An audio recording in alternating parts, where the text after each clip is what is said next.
जज म्हणून लाभलेले डॉक्टर हिना अनिल झाडे, मी त्यांना विनंती करतो की त्यांनी पायल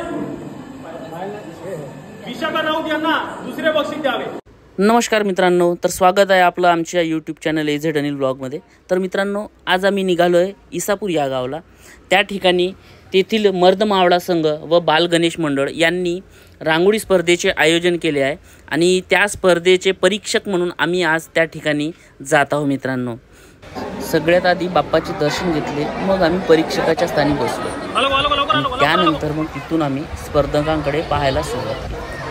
तर या रांगोळी स्पर्धेमध्ये एकूण 16 स्पर्धकांनी सहभाग घेतला होता आणि सगळे स्पर्धक आपापल्या रांगोळीला कशी चांगली बनवता येईल याच्या शर्यतीत लागले होते। तर आम्ही पण ते पाहत होतो की त्यांचा जो प्रतिसाद होता आपल्या स्पर्धेबद्दल तो छान मिळाला आणि मग आम्ही परीक्षणाला सुरुवात केली।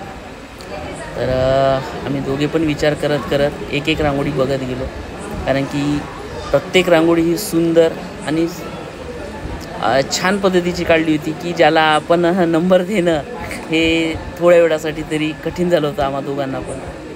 तर म्हणून आम्ही एक एक रांगोळी असं पाहत समोरे जात होतो। अशा पूर्ण आम्हाला 16 रांगोळ्या पाहायच्या होत्या आणि त्या 16मधून आम्हाला 4 नंबर द्यायचे होते। तर तेच मग आम्ही हळूहळू पाहत समोरे गेलो। तर आत्ता आम्ही 10व्या रांगोळीवर पोहोचलो आणि त्याच्यानंतर मग आम्ही अजून थोडं समोर आलो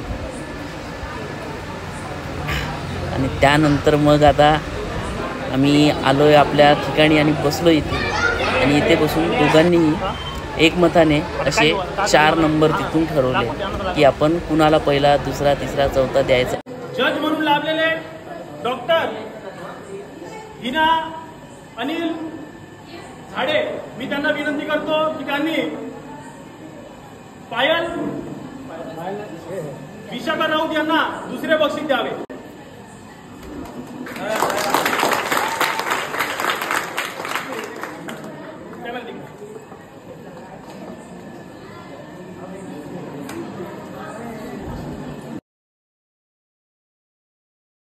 त्यांना मी विनंती करतो की त्यांनी पायल कोटनाके यांना तिसरे बक्षीस द्यावे।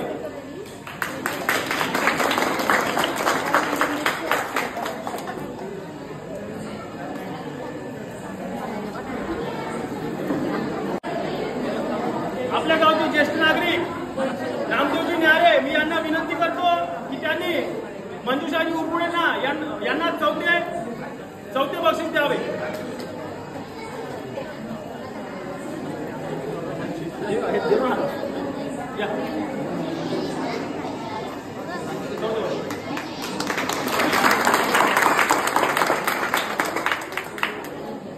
व माझ्या संघाकडून तसेच बाल गणेश मंडळ इसापूर व आज आपल्याला जज म्हणून लाभलेले डॉक्टर हिना झाडे, तसेच आमचे मित्र अनिल भाऊ झाडे आणि तसेच समस्त इसापूर गाववासियांना आजचा कार्यक्रम पार पाडला यासाठी धन्यवाद देतो व आजचा कार्यक्रम संपला मी असे जाहीर करतो। तर मित्रांनो, कार्यक्रम आटपून आम्ही आता तिथून निघालो आहे। तर आता आम्हाला झाले आहे 10:25 भरपूर वेळ झाला आहे। आम्ही त्या ठिकाणी पोचलो होतो साधारणतः 8:30 वाजता।